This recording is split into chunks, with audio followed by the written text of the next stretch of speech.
She tried to throw it away, but it always came back. In the village of Kintaba, where the red earth clung to bare feet and the wind carried the whispers of ancestors, poverty was not just a condition, it was a shadow that followed every home. But none lived under its weight, like Ayo. At 17, Ayo had already buried both parents, watched hunger carve sharp lines into her younger brother's face, and learned to silence her dreams before they could hurt her. Each morning, she rose before the sun, walking barefoot across the cracked savannah to gather firewood she would later sell for a few copper coins in the village market. The other girls her age spoke of marriage, jewelry, and colorful fabrics. Ayo spoke only of survival.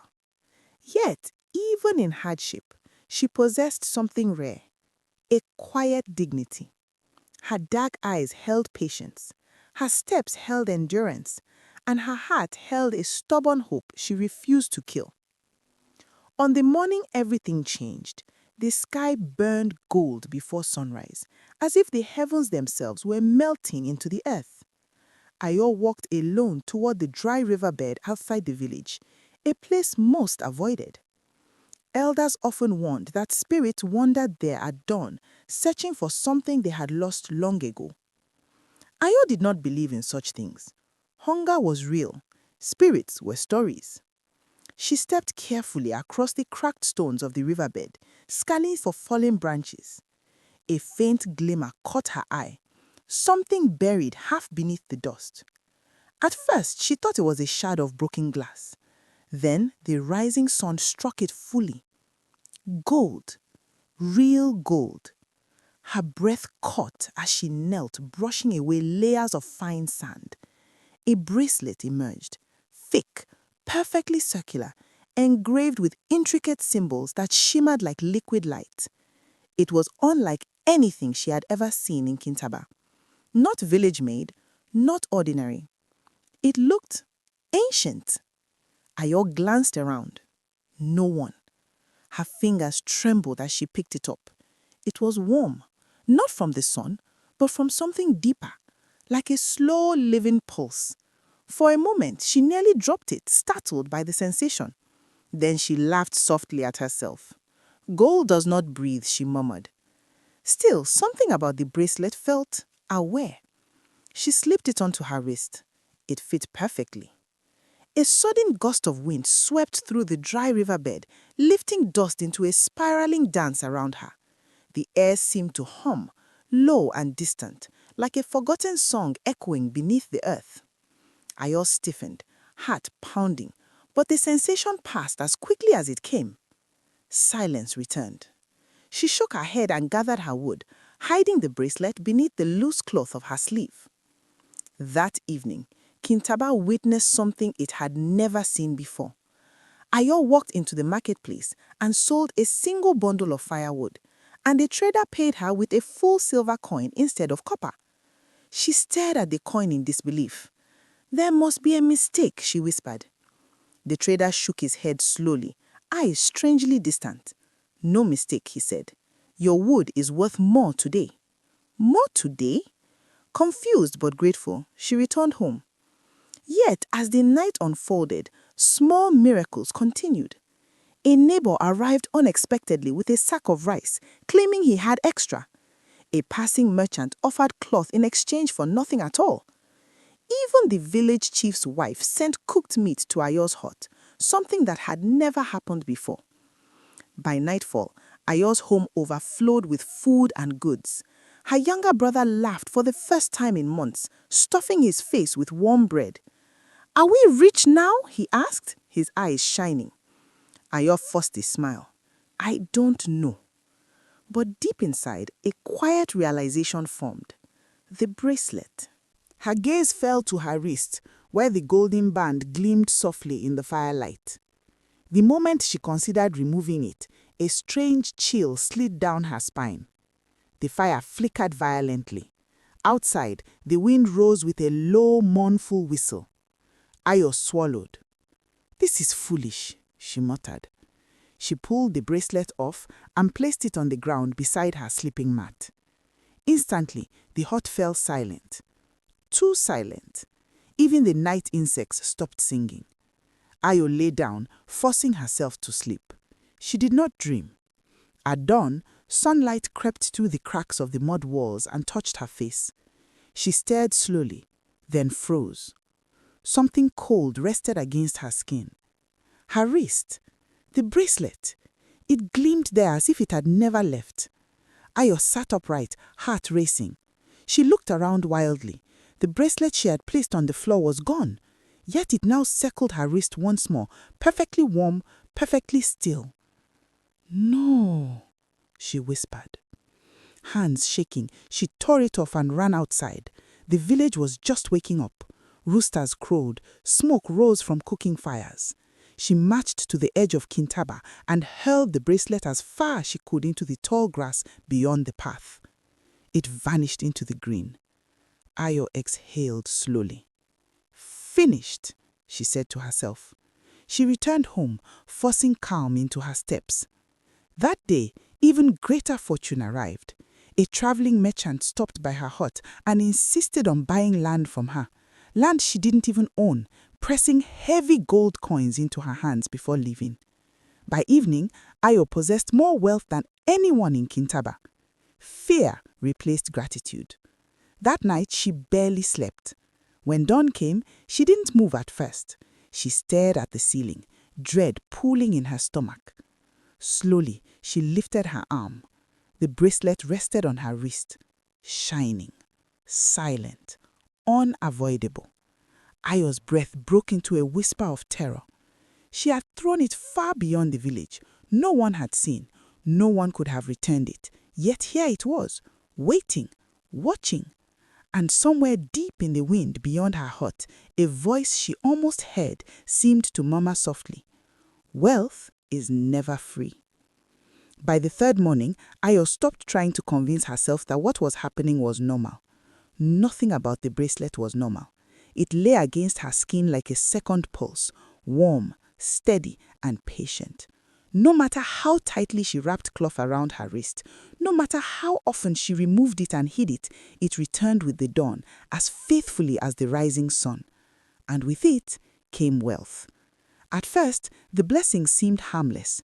A stranger from a distant town arrived with 2 goats, claiming her late father had once helped him. Ayo knew this was impossible. Her father had never left Kintaba, yet the man bowed gratefully and refused payment. Then traders began seeking her out, offering fabrics, spices, tools, and coins simply for the chance to sell near her hut, as if her presence alone drew fortune. Within days, the poorest girl in Kintaba became its wealthiest. Her small mud home transformed. A new roof replaced the leaking straw. Strong wooden doors appeared. Mats, cooking pots, and baskets filled the space until it looked like the home of a chief's daughter. Her younger brother, Tano, ran laughing through the village wearing sandals for the first time in his life. "You see," he said one evening, mouth full of roasted plantain, "the ancestors are blessing us." Ayo forced a smile, but deep inside, unease spread like slow poison. Because the wealth never arrived naturally. It arrived as if compelled. People who had ignored her for years now bowed respectfully. Traders gave more than they took. Even the village chief spoke to her with careful politeness, as if something unseen stood beside her. And every night, when the village fell asleep, Ayo felt it most clearly. The bracelet grew warmer. Sometimes it felt almost heavy, as if something invisible rested within the gold. On the 7th night after finding it, she woke suddenly to a faint sound, whispering, soft, breath-like, close to her ear. Ayo sat up, heart pounding. The hut was dark except for the faint glow of dying embers. Thanos slept peacefully beside the far wall. The whisper came again, not from outside, but from her wrist. She stared at the bracelet. For a moment, the engraved symbols along its surface shimmered faintly, like tiny moving shadows trapped within the gold. Ayo held her breath, leaning closer. The whispers grew clearer, not words exactly, more like hunger. She jerked her hand away, pressing it against her chest. "No," she whispered sharply. "You are only metal, nothing more." The whispering stopped, but sleep did not return. The next day, Ayo made a decision. She would go to Mama Essie, the oldest woman in Kintaba. Mama Essie was older than memory itself, or so the villagers claimed. She lived at the far edge of the settlement, beneath a massive baobab tree, whose roots rose like ancient serpents from the earth. Children feared her hut. Adults respected it. If anyone understood strange things, it would be her. Ayo arrived just after midday, clutching her wrist tightly beneath her sleeve. Mama Essie sat outside, grinding herbs with slow, deliberate movements. Her eyes, cloudy with age, yet piercing, lifted the moment Ayo approached. "You took long enough," the old woman said calmly. Ayo stopped mid-step. "You were expecting me?" Mama Essie's gaze dropped to Ayo's hidden wrist. "The spirits have been restless since you walked into the riverbed. Even the wind speaks of you." Ayo's throat tightened. Slowly, she uncovered the bracelet. Sunlight struck the gold. Mama Essie's grinding stone fell from her hands. For the first time, true fear flashed across the old woman's face. "Child," she whispered, "where did you find that?" "In the dry riverbed. I tried to throw it away. It always returns. Since I wore it, wealth follows me. But at night, I hear things, feel things." Mama Essie did not touch the bracelet. She leaned closer, studying the engraved symbols with trembling eyes. "These markings," she murmured, "they are older than this village, older than the kingdoms that stood before it." Ayo swallowed. "What is it?" The old woman closed her eyes briefly, as if gathering courage. "It is a binding." The word fell heavy between them. "A binding?" Ayo repeated softly. Mama Essie nodded slowly. "There are spirits that do not wander freely, spirits that hunger, spirits that once walked among the living and refused to leave when death came. Long ago, powerful ones were sealed into objects of gold, stone, or bone, bound so they could not devour the world of the living." A cold wave slid through Ayo's body. "You mean something is inside this?" Mama Essie's eyes opened. "Yes." Silence thickened beneath the baobab tree. Even the distant sounds of the village seemed to fade. "It offers wealth," the old woman continued quietly, "because wealth feeds the oldest hunger of all, greed. The more the wearer accepts, the stronger the spirit becomes. The more attached you grow to what it gives, the harder it is to break free." Ayo's voice trembled. "How do I remove it?" Mama Essie hesitated. "That is the danger," she said softly. "Objects like this do not choose randomly. They choose those who are desperate, those who will accept the gifts. Each gift ties the spirit closer to the soul of its bearer." Ayo's pulse thundered. "Then tell me how to break it." The old woman's gaze hardened. "There are only two paths for one who wears such a binding," she said. "First, keep the bracelet. Accept its wealth. In time, the spirit will claim not just your fortune, but your freedom, your will. Your life will no longer belong to you." Ayo felt the gold tighten slightly against her skin, as if reacting. "And the second," she whispered. Mama Essie's voice dropped to a grave murmur. "Destroy it willingly and surrender everything it has given you.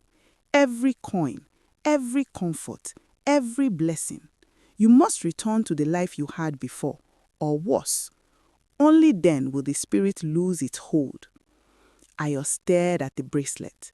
Its surface gleamed beautifully, innocently. Yet now she felt it clearly. A faint, patient awareness resting beneath the gold, listening to every word. "What happens," she asked slowly, "if I do nothing?" Mama Essie met her eyes. "Then One morning, the old woman said quietly, you will wake rich beyond imagination and no longer entirely human. Ayo's breath caught.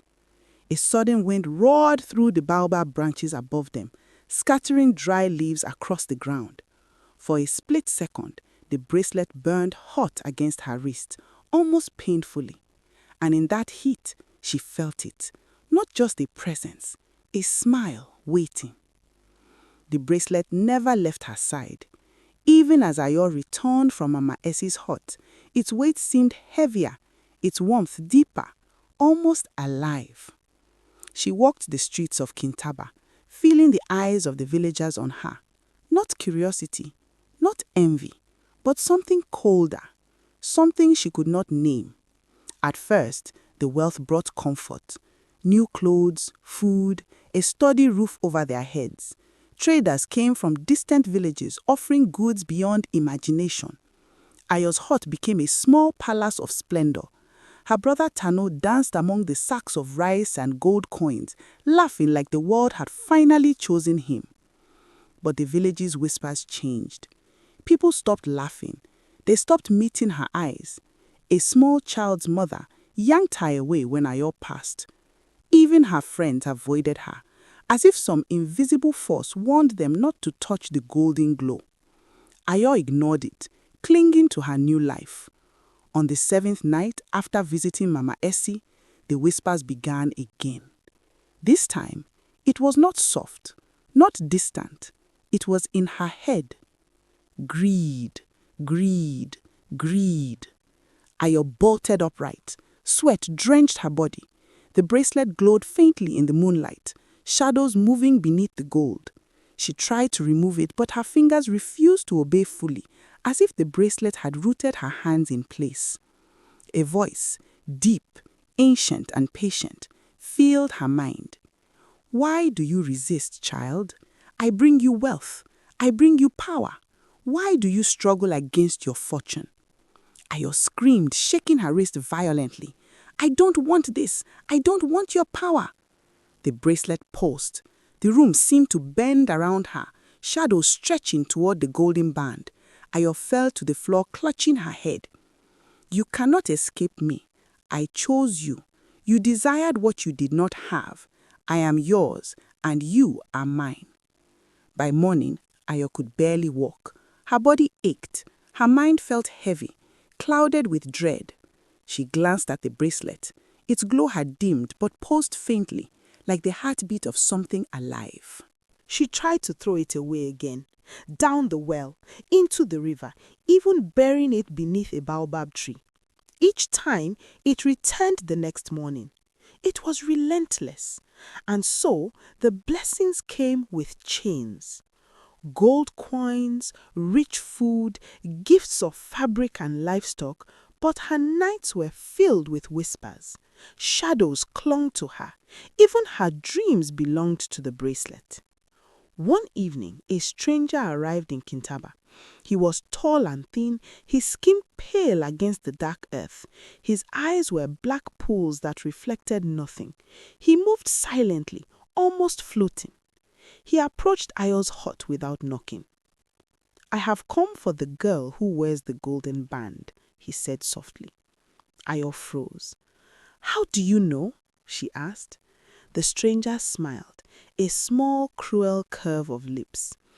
I know all who are chosen. That bracelet does not return to you by accident. It seeks you, binds you, and now you carry its weight. Ayo's hands shook. She tried to hide the bracelet beneath her sleeve, but he saw it immediately. You have been warned, he said. The spirit inside is ancient. It feeds on greed. It will take more than your wealth. It will take your freedom, your choices, your very soul. Ayo's chest tightened. I don't want it. I tried to give it back. The stranger's black eyes held hers. It does not belong to you. It cannot be discarded. The only way to end the curse is to destroy the bracelet willingly, to reject what it gives. But you must choose before it chooses for you. Before she could speak, he vanished, leaving only a faint whisper in the wind. Decide, child. Decide before it is too late. That night, Ayo could not sleep. The bracelet glowed brightly in the darkness. Its warmth was no longer comforting. It was demanding, pressing, pulling. Keep me, wealth beyond dreams, power beyond kings, or discard me, return to nothing. Choose while you still can. Tano, unaware, slept peacefully beside her. Ayo held the bracelet, her fingers trembling. She thought of the food, the clothes, the comfort, and then she thought of the whispers, the shadows, the voice in her head, and she understood something terrifying. Every coin she had received, every blessing that arrived with the bracelet had a price, and the price was herself. The next morning, Ayo left her hut before dawn. She needed answers. She walked swiftly to Mama Essie's hut, the bracelet pulsing against her wrist like a living thing. Mama Essie looked at her, eyes wide. "You cannot delay," the old woman said. "The spirit is gaining strength. It knows your heart. It sees your hesitation. Soon it will not ask, it will take." Ayo swallowed hard. Tell me," she said. "Tell me what will happen if I keep it, if I do not destroy it." The old woman's face darkened. "First, it will grant wealth beyond your imagination. You will live like a queen in Kintaba. But slowly, it will shape your thoughts, your desires. You will begin to see greed not as sin, but as right. Every gift will tie your mind, your will to it. You will no longer act for yourself, but for it. And in time, your soul will belong to the spirit, and your body will become a shell. You will walk, speak, even laugh, but you will not be free." Ayo trembled. The bracelet burned faintly against her wrist. "And if I destroy it?" "You will lose everything. Gold, gifts, comfort. Life will return to what it was. Poverty, hunger, struggle. But your soul, your freedom will remain yours." Ayo's heart pounded. She looked down at the bracelet. Its golden surface gleamed, almost inviting. And she realized the choice would define her forever. The spirit waited, patiently, hungrily. And it was time to decide. Ayo walked before the sun, her skin slick with sweat. The bracelet pulsed against her wrist, heavier than it had ever been. Each beat seemed to echo in her chest, reminding her that the spirit within was not idle. It was patient, but it was growing stronger. She had barely spoken to anyone in the village since meeting Mama Essie. Traders no longer smiled when they saw her. Even her brother Tano seemed afraid to approach her. Every gift, every coin, every blessing brought with it an invisible weight, a tether that bound her heart tighter to the bracelet. The morning air was still, almost suffocating. Ayo stepped out of her hut and gazed toward the distant savannah. Something in the wind made her uneasy. The whispering that had haunted her night now seemed to travel across the red earth, brushing past her ears in soft murmurs. Greed, greed, greed. Her fingers clenched the bracelet, but she could no longer resist its pull. The golden surface glimmered, symbols dancing faintly as though alive. A voice echoed in her mind, deeper and more commanding than before. "Why do you hesitate? Your heart longs for it. Accept your gift, and all is yours. Refuse and suffer." Ayo shivered. She wanted to throw it into the river again, into the fire, anywhere beyond reach. But deep down she knew the bracelet would return. It always returned. By midday, she wandered toward the riverbed where she had first found the bracelet. The tall grasses swayed gently, hiding secret in their folds.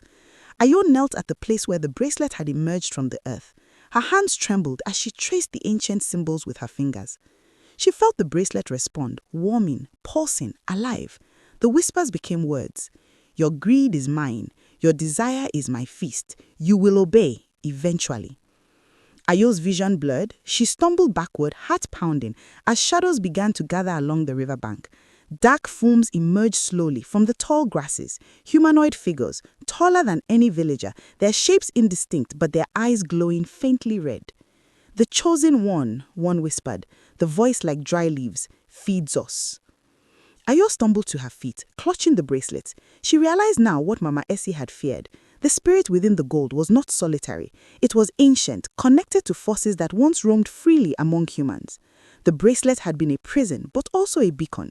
Every gift it offered, every coin and blessing, nourished something far older and hungrier than she could comprehend. The shadows advanced slowly, almost lazily, but Ayu felt their weight. The air grew thick. Her stomach churned with fear and guilt.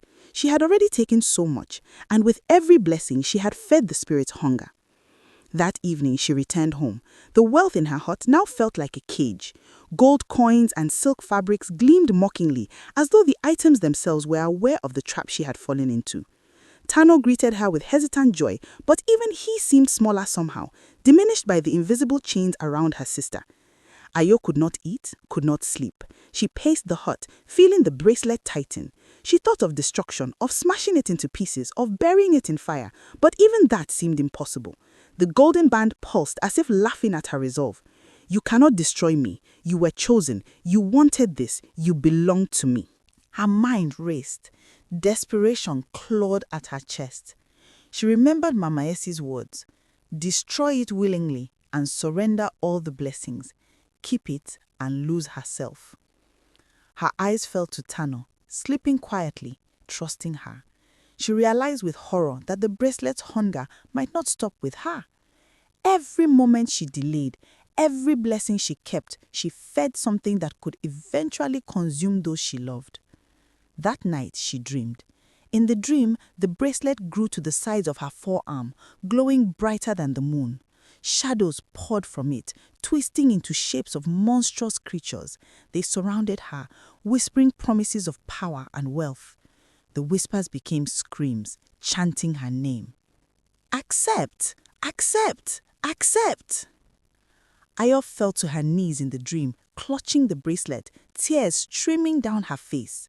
The creatures advanced. She tried to let go, but the bracelet clung to her skin as if fused to her soul. Then she heard another voice, faint but unmistakable. Mama Essie's voice.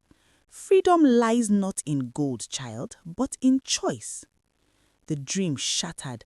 Ayo awoke, gasping, soaked in sweat. The bracelet glowed faintly in the moonlight, as if aware she had been reminded of the alternative. She knew she had to act. Morning broke and Ayo made her decision. She gathered her courage, slipped the bracelet from her wrist, and held it tightly in her palms. Her chest trembled, and she could hear the spirit whispering, soft and cruel. Do not do this. Your desires, your greed, mine. She clenched her teeth and walked toward the river. She could feel the weight of all her blessings, all her wealth, the joy and comfort she had taken, pressing against her heart. Every step was agony. Every moment, the whispers twisted her mind, tempting her to give in, to keep the golden gift. Then, at the edge of the riverbed, she slammed the bracelet into the earth and struck it with a heavy stone. Sparks flew. The golden band twisted, shivered, and shattered. Light burst from it in a blinding flash, and the whispers screamed, twisting into a terrible wail that echoed across the savannah. For a moment, the world was still. And then, silence. Ayo collapsed to her knees, breathing hard, trembling. The riverbed was empty. No glow, no whispers, only the wind and the distant cries of birds. She looked down at herself. Her wrists were bare. Tano ran toward her, wide-eyed. Ayo, what happened? He cried. I'm free, she whispered. But even as she said it, she knew the cost. The gold, the blessings, the life she had built, all gone. Her freedom remained, but at what price? The spirit had been defeated, yes, but its hunger lingered in the air like smoke, and she would never forget the pull of its golden prison. The morning after the bracelet shattered, the village of Kintaba seemed different. The wealth that had arrived overnight vanished as if it had never existed. Traders no longer came. The piles of gold and silk were gone. Ayo's hut returned to its simple mud and straw form, the walls weathered and cracked. Hunger would return. Hardship would return. The world had reset itself.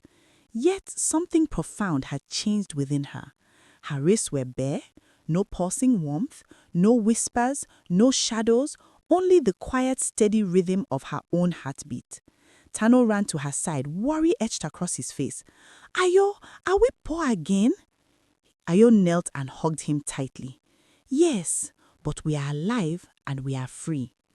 The village looked at her differently now, not with awe or fear, but with curiosity. Some wondered at the strange journey she had taken, but none could guess the depth of the struggle she had faced alone. That evening, Ayo returned to the riverbed, staring at the earth that once birthed the golden bracelet. She touched the dry sand, feeling the emptiness where the band had been. A whisper brushed through the wind, faint, distant, almost playful. Until we meet again. Ayo closed her eyes, shivering. The spirit had been denied, yes, but she knew it would wait, somewhere, patient, hungry, always seeking the next soul who desired wealth too deeply. She stood tall, shoulders squared. The choice had been hers. She had refused temptation. She had returned to poverty, but in doing so, she had kept her freedom, her mind and her soul intact. Ayo walked back to her hut, carrying firewood as she always had. Her steps were lighter than before, though the path was familiar and harsh. Every hardship she had endured now felt tempered by the knowledge that wealth could never replace her freedom. That night, she lay beside Tano and listened to the wind. It no longer carried whispers, only the quiet songs of the savannah, the rhythm of the village, and the simple heartbeat of a life reclaimed.